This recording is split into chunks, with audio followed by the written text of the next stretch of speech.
Welcome back to Fresh Outlook. I'm Francesca Maxime. We continue to discuss the Newtown massacre yesterday, where 20 elementary school students were killed, several adults as well. President Obama made an address to the nation yesterday afternoon when this happened, and he called for the nation to come together with tears in his eyes, hoping that there will be some kind of learning as we continue to mourn this tragedy. Let's take a look. As a country, we have been through this too many times. Whether it's an elementary school in Newton, or a shopping mall in Oregon, or a temple in Wisconsin, or a movie theater in Aurora, or a street corner in Chicago, these neighborhoods are our neighborhoods, and these children are our children. And we're going to have to come together and take meaningful action to prevent more tragedies like this, regardless of the politics. This evening, Michelle and I will do what I know every parent in America will do, which is hug our children a little tighter, and we'll tell them that we love them, and we'll remind each other how deeply we love one another. But there are families in Connecticut who cannot do that tonight, and they need all of us right now. In the hard days to come, that community needs us to be at our best as Americans, and I will do everything in my power as president to help.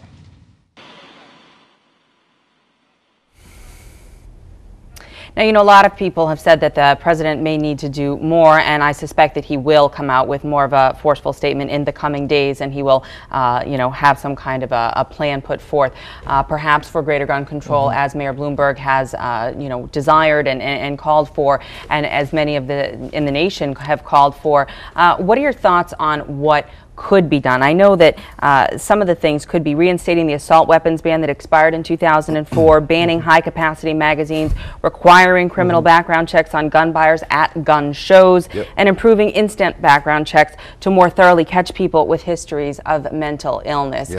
When is this going to take place? How are we going to hook into this? What needs to be done? Well, all of those things need to be done. All of those things need to be done. That's not, by the way, going to end these kinds of shooting sprees, though. But it will limit the capacity for some of these folk who have mental challenges to do some of these things. If you put the assault weapons ban in place, I would also say we've got to put some limits on the amassing of ammunitions as well.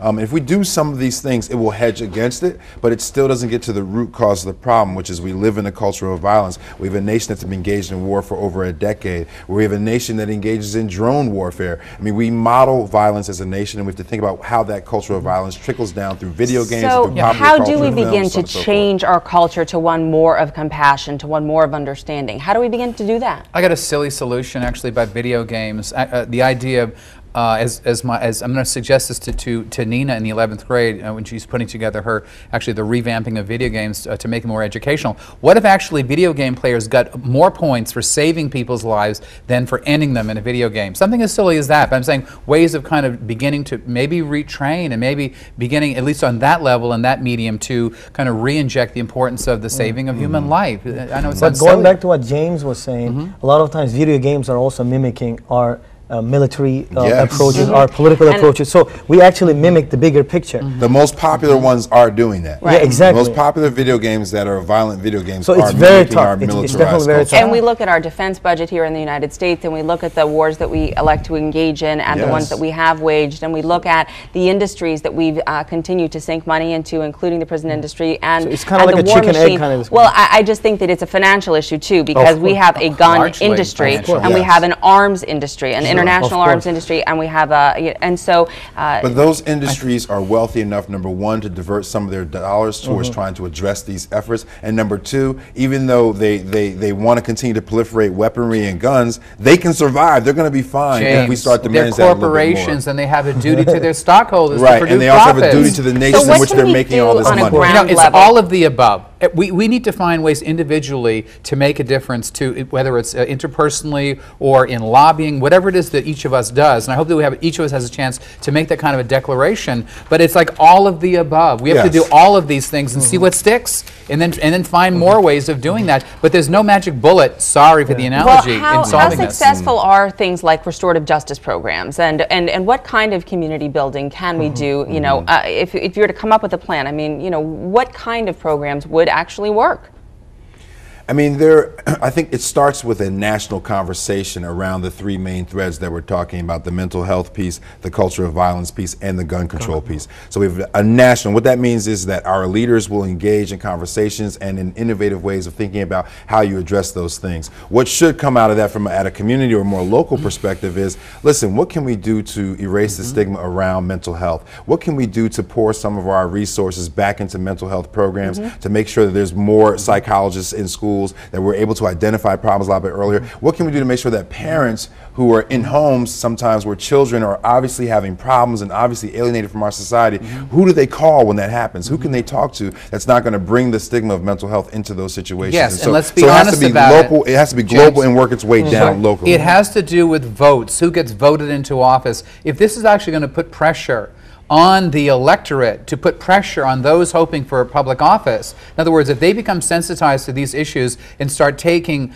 stands to promote the kind of safety and security that we all want, then they will be the ones receiving more votes and getting voted into office, as opposed to being influenced and co-opted by the lobbyists. Sure. Why do you think Mayor Bloomberg has been one of the most out front advocates of more gun control and of having this national conversation? One is because he understands that gun control in his city has helped to reduce crime. He's seen the positive effects of it. But two, he's also connected to he understands the industry very well. So he understands exactly what you're talking about, WJ, which is the proliferation is something that won't stop in a capitalist society unless we begin to have sort of a national sort of ideological change about what weapons mean in our society. And so the things that we have to do are broad. We're talking about big revolutionary changes. Holistic, big picture. Holistic, big picture things. But it's pretty clear that these are the three areas we have to talk about. Mental health, culture of violence, and gun control.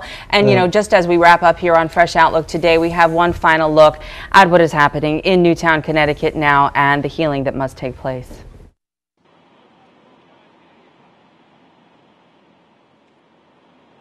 Well, it's what you see when people get horrible news. You know, there are people who are crying and they're grieving terribly, but these are children.